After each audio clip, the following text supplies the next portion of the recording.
할렐루야. 주님의 은혜와 평강이 오늘도 이 예배의 자리에 함께 하시는 모든 성도님들 위해 함께 하시기를 축복합니다.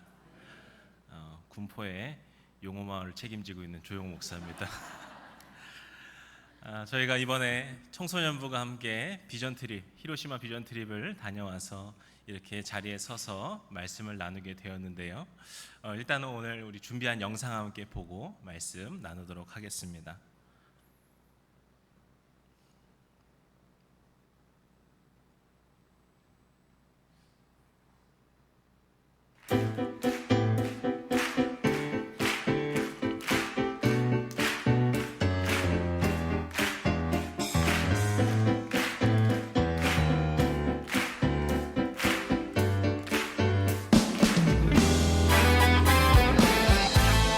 주님의 놀라운 그 사랑이 오늘 우리를 자유케 하셨습니다. 함께 기쁨으로 찬송합시다.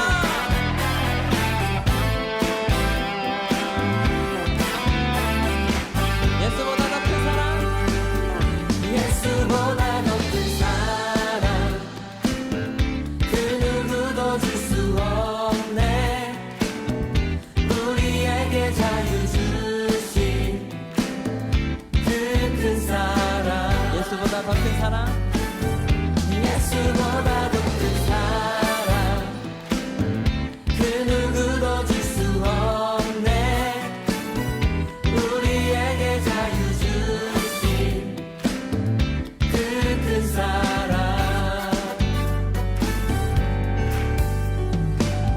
세상의 헛된 보화 사라지지만 영원한 주의 사랑 나의 맘에 남으리. 예수보다 더 큰 사랑, 그 누구도 줄 수 없네. 우리에게 자유 주신 그 큰 사랑.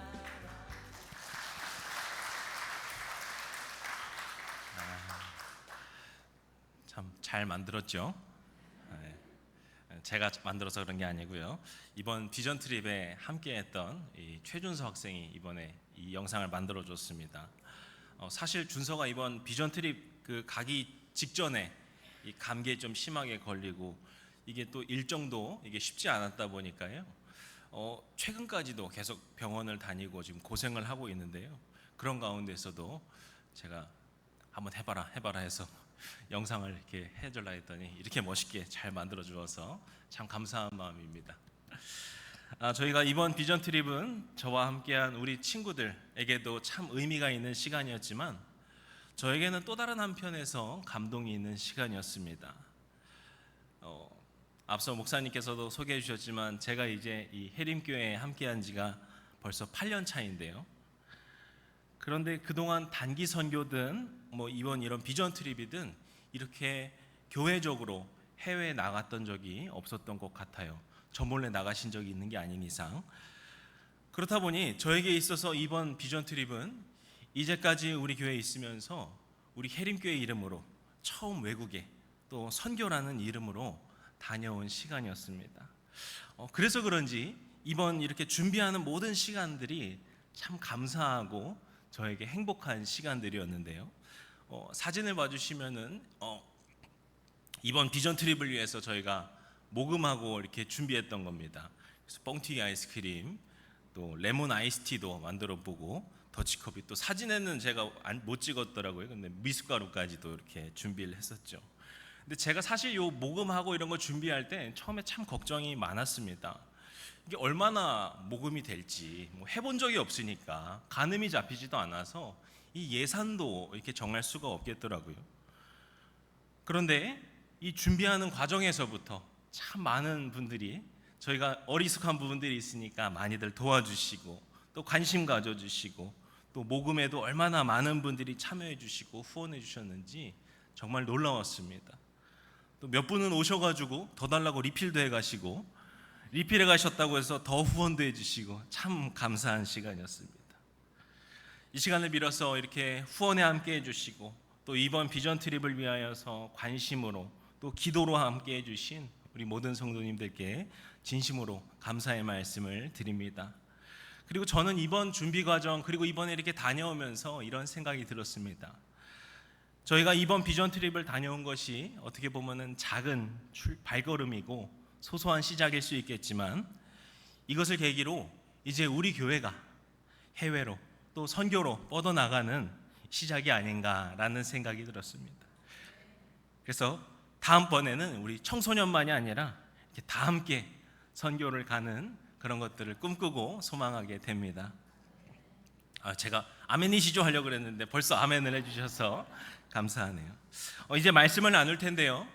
오늘 이 시간은 아무래도 저희가 비전 트립 보고를 중심으로 나누려고 해서요.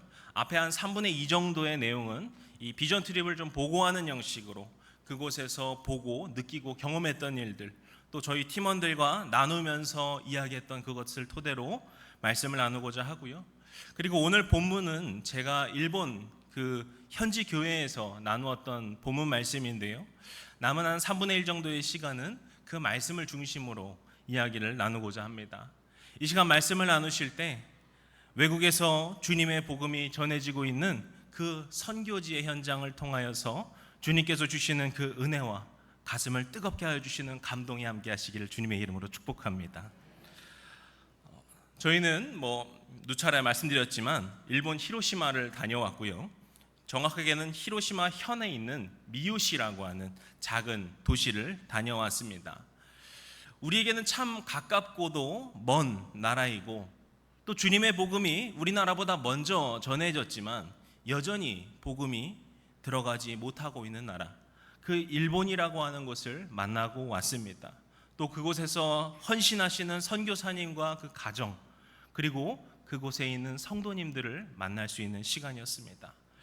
먼저 사진에서 나오는 것은 이번에 저희가 인천공항 출발할 때 인천공항에서 찍은 사진입니다. 또 보시면은 저희가 인천공항에서 이렇게 셀카도 한번 찍고 이렇게 다녀왔고요. 그리고 다음 사진은 저희가 히로시마 공항에서 이 공항 앞에서 찍은 사진입니다. 그래서 웰컴 투 히로시마라고 써 있죠. 여기서 저희 팀에 대해서 잠시 간략하게 설명을 드리면요. 보시면 왼쪽부터는 이 고등학교 대표로 최준서 학생입니다. 왠지 낯익은 친구죠. 그리고 중간에 있는 친구는 대학교 대표로 이 김동혁 학생이고요.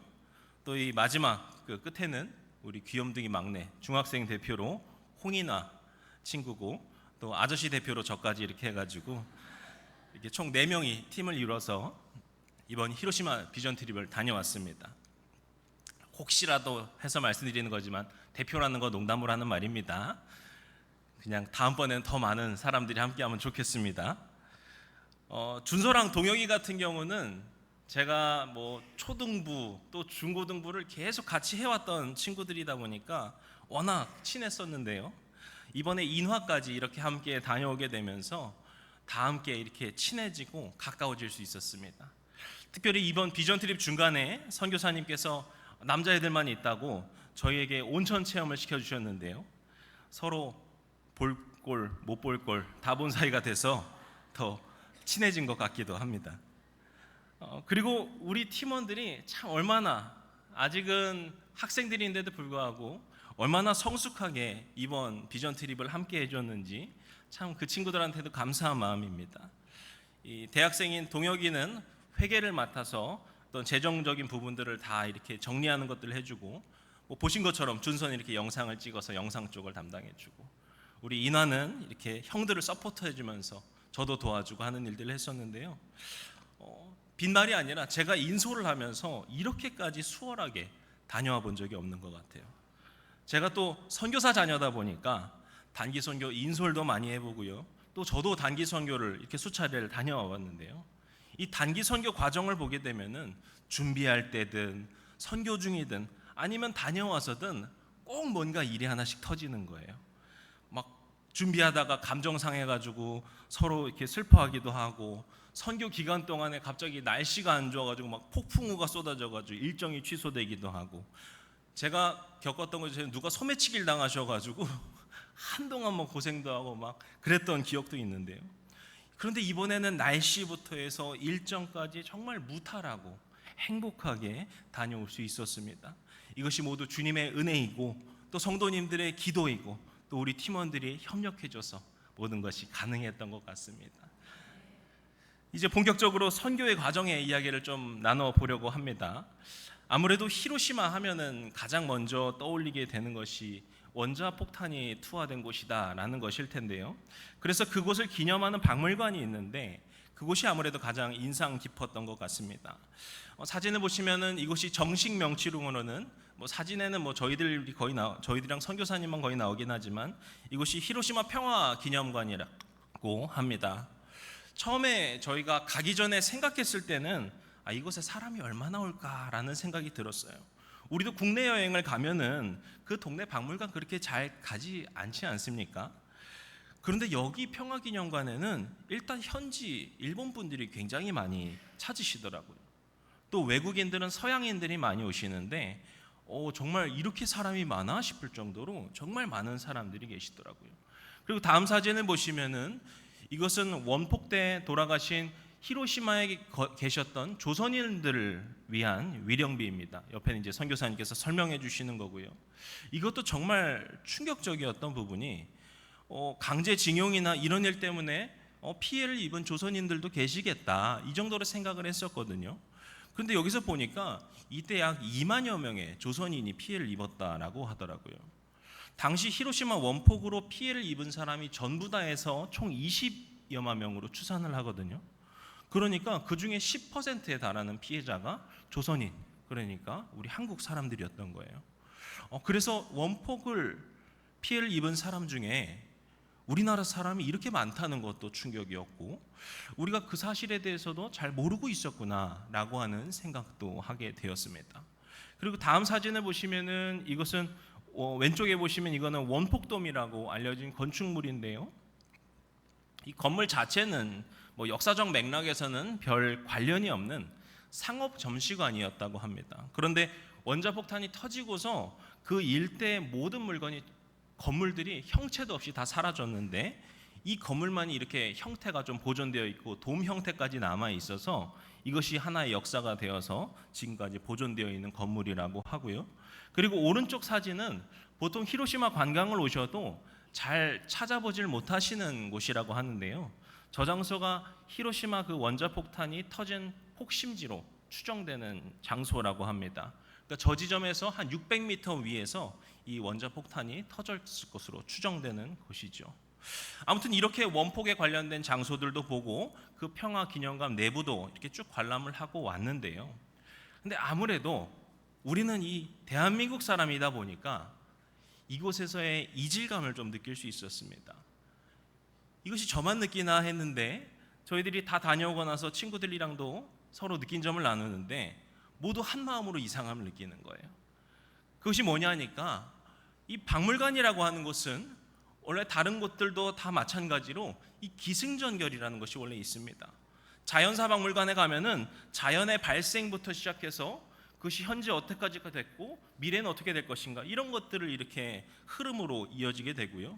우리가 역사 박물관에 가게 되면은 그 역사가 시작된 것부터 그 결론까지 이렇게 이야기를 하는 어떤 그런 스토리가 이렇게 있게 됩니다. 그런데 이 평화기념관에는 그 말씀드린 기승전결 중에 그러니까 발단이 없는 거예요. 일본에 왜 원자폭탄이 투하되었는가? 당시 일본 제국에는 어떤 일을 벌였었는가? 이런 것이 없는 것이죠. 그저 원폭으로 인해 피해를 당한 사람들만 있으니까 저희들이 보면서 너무 이상한 거예요.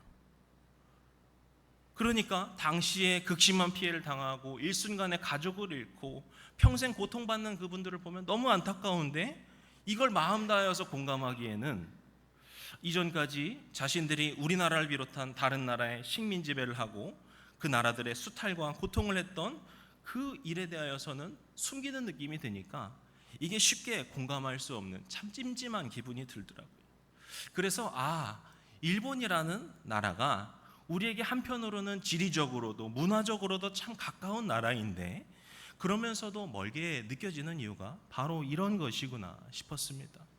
그리고 저에게 또 한편으로는 우리가 이러한 복잡한 역사적 상황과 그러한 마음을 갖고 있으면서 어떻게 이곳에 주님의 마음을 전할 것인가, 주님의 복음을 전할 것인가? 이것이 우리의 하나의 또 과제가 아닌가라는 생각이 들었습니다. 그리고 이제 또 선교사님과 그 교회에 대한 이야기를 좀 드리게 되면요. 일단 이곳 저기 사진에 보시면은 그 왼쪽에 보시는 곳이 이 미오시 교회입니다. 참 아담하고 예쁜 교회이지요. 그리고 오른쪽에 이분이 저희 교회에도 오셔서 말씀을 전해 주셨던 이상덕 선교사님이시고요.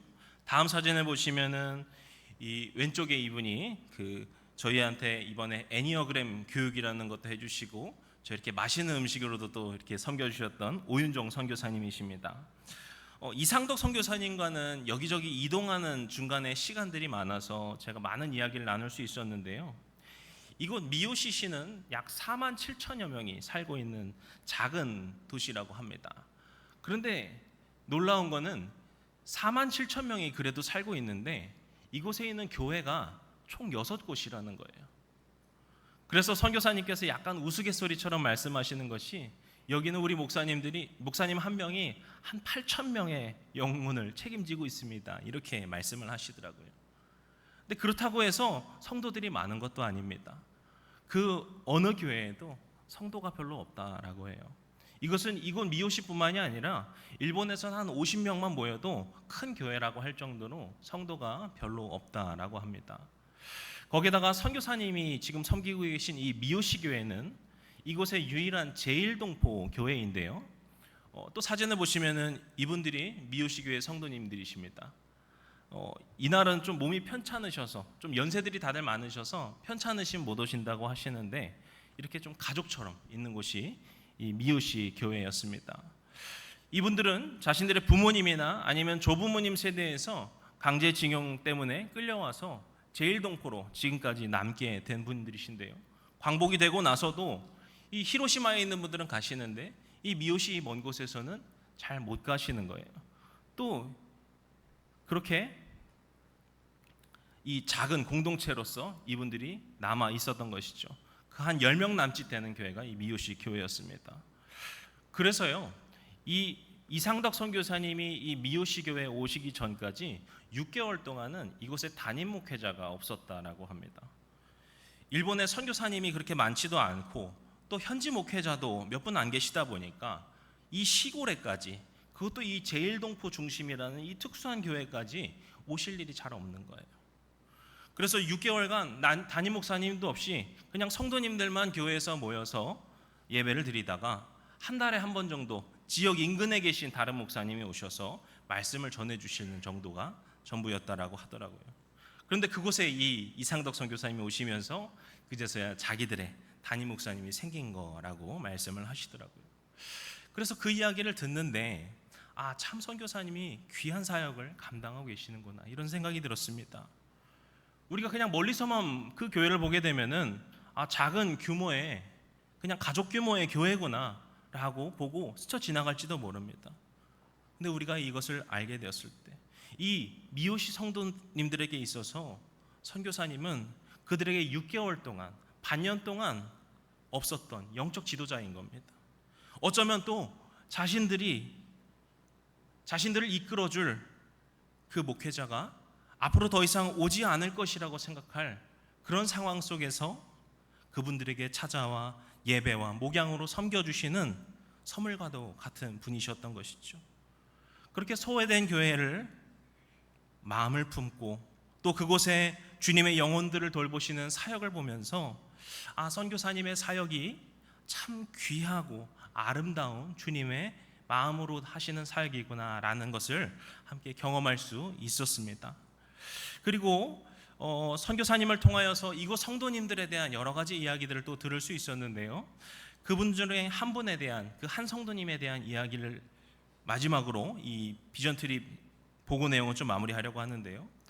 사진을 보시면은요, 사진 왼쪽에 좀 확대했는데 이분이신데요. 제가 이분의 성함이 다 기억이 나지 않는데 분명한 건 이분의 성이 나가카와예요.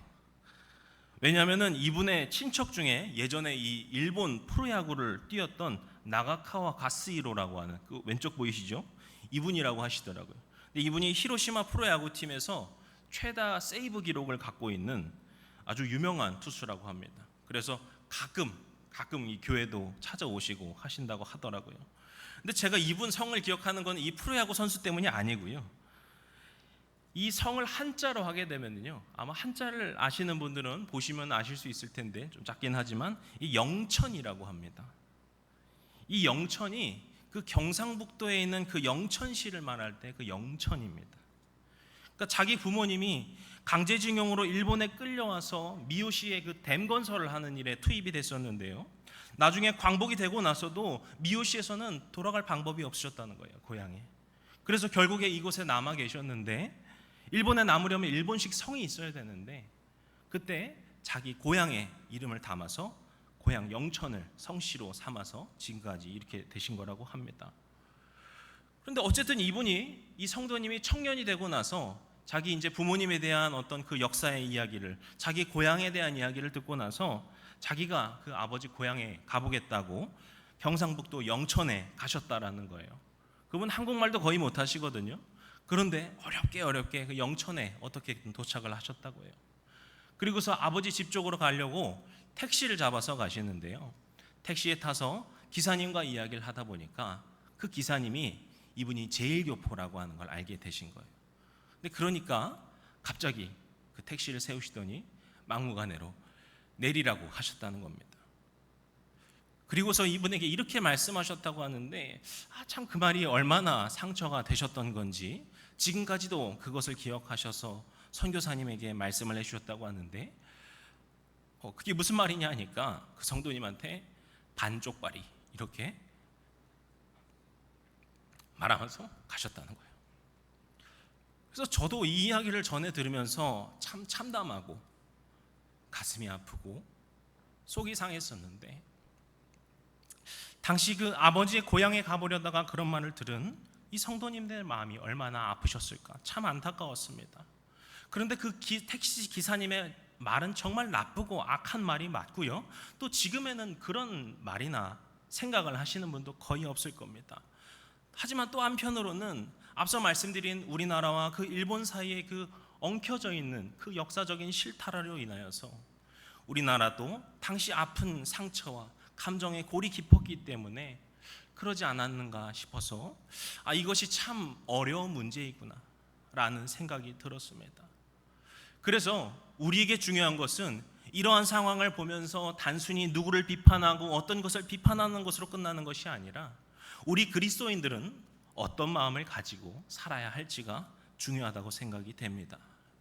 말씀드렸듯이 우리나라와 일본은 참 가까운 것 같으면서도 멀다고 느껴지는 그런 관계인데, 그런 역사적 관점이 아니라, 그런 외교적 관점이 아니라 우리는 복음적인 관점에서 이분들을 어떻게 바라봐야 할 것인가, 이곳에 어떻게 주님의 마음을 전해야 할 것인가, 이것을 우리가 묵상해 볼 필요가 있다는 것이죠.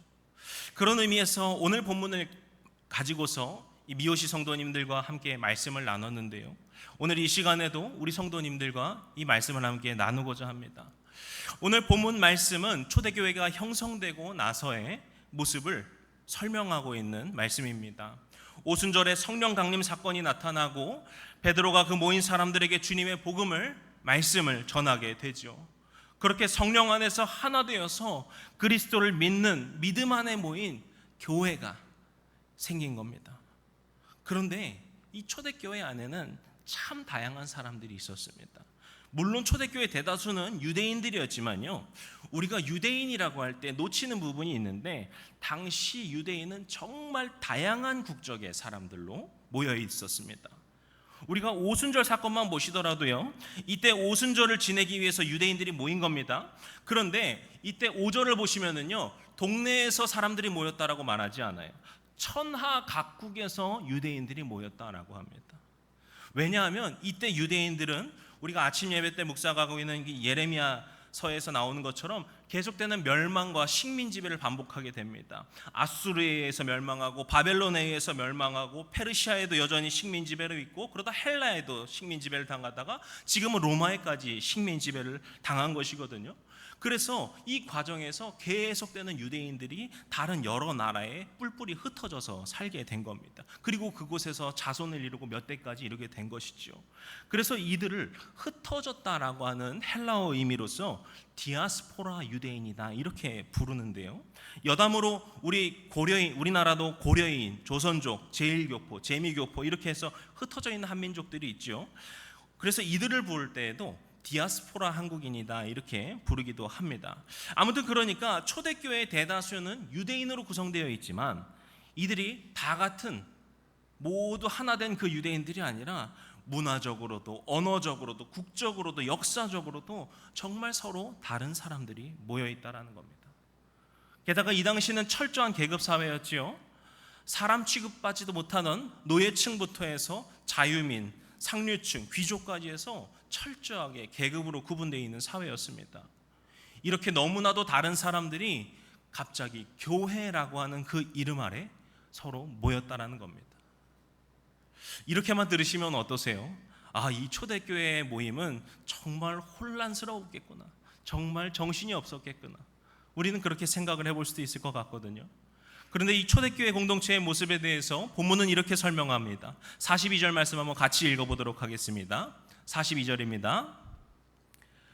그들이 사도의 가르침을 받아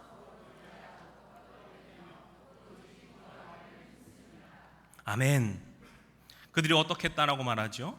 서로 교제하고 떡을 떼며, 즉 식사를 함께 나눈 겁니다. 그리고 오로지 기도하기를 힘썼다라고 말합니다. 서로 다른 사람들이 모여서 지역별로 다투고 세력별로 나뉘고 이러는 것이 아니라 그들은 나눔의 교제와 식탁의 교제로 함께 했고요, 또 기도로 가득했다라고 성경은 기록하고 있습니다. 그 부분에 대해서 자세하게 44절부터 46절에서 이렇게 쓰고 있는데요, 여기도 한번 같이 읽도록 하겠습니다. 믿는 사람이 다 함께 있어 모든 물건을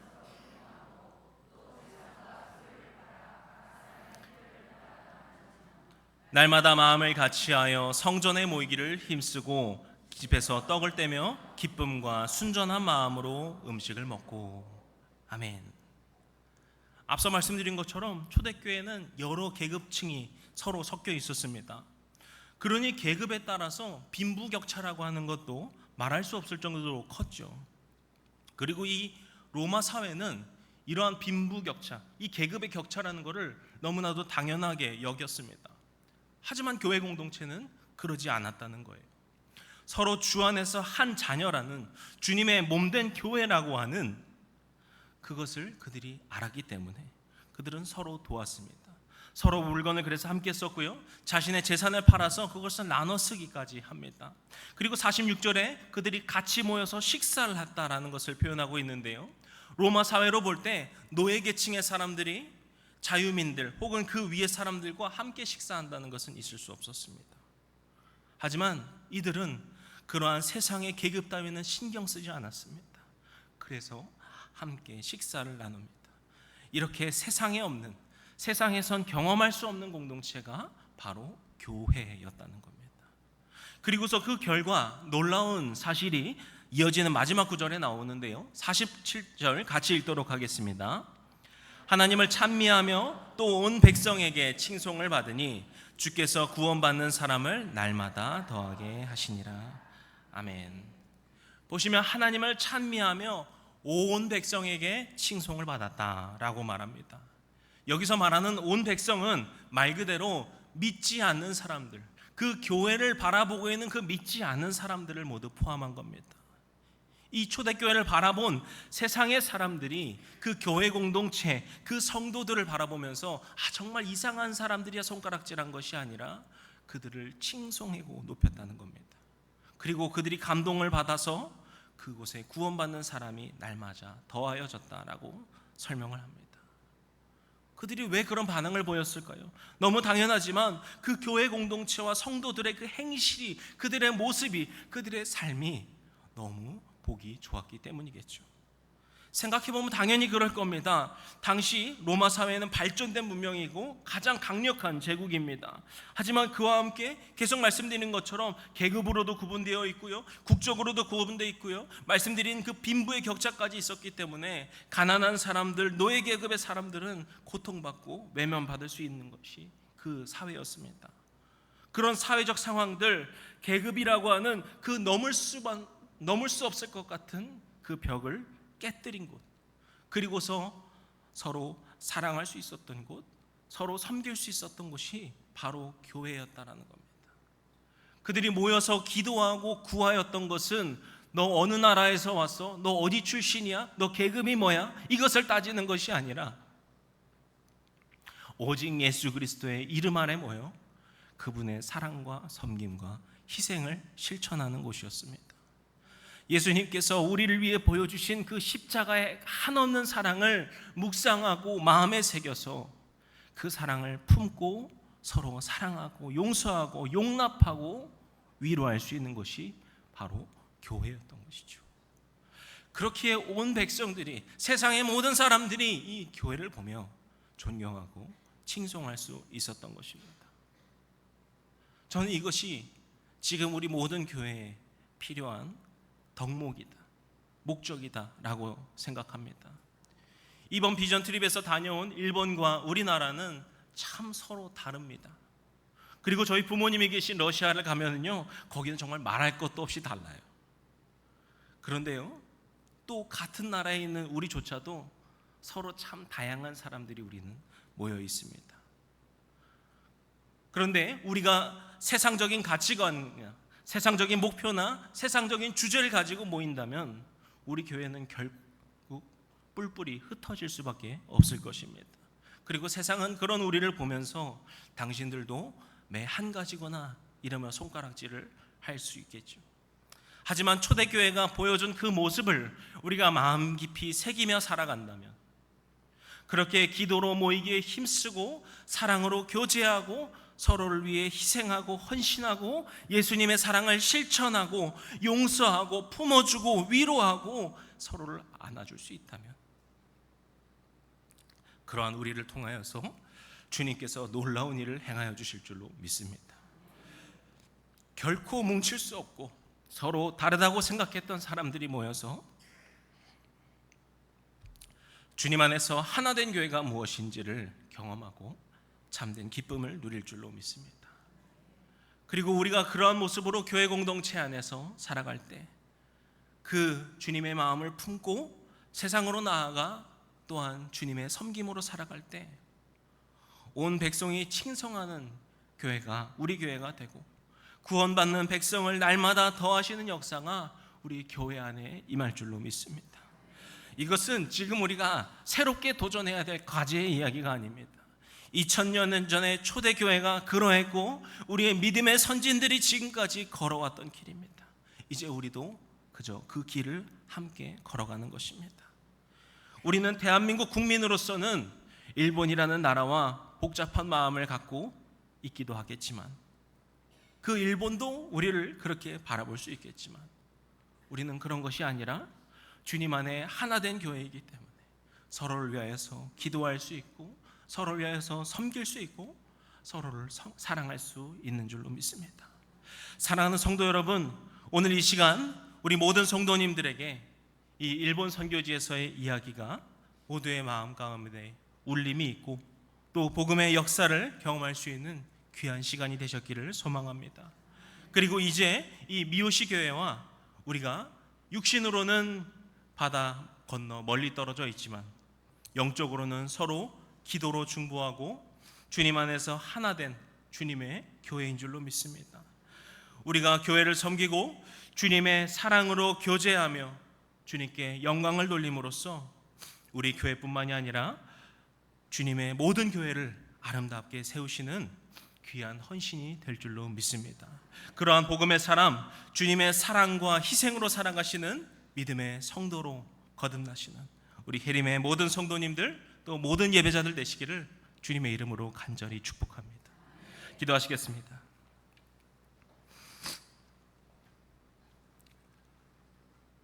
사랑과 은혜가 충만하시고 이 자리에 우리 가운데 임하셔서 역사하여 주시는 주님, 오늘 이 시간을 통하여서 선교에 대한 이야기를 함께 나누고 주님의 말씀을 또한 나눌 수 있게 하여 주심에 감사합니다. 이 말씀이, 이 모든 이야기가 저의 생각이 전달되는 것이 아니라 오직 주님의 놀라우신 말씀만이 전달되는 거룩한 시간이 될 수 있도록 주님 구별하여 주시옵소서. 주님, 이제 우리가 주님의 교회로서 이 자리에 모인 주 안에서 하나 된 교회가 무엇인지에 대한 그 의미를 계속 찾아가고자 합니다. 그렇게 우리가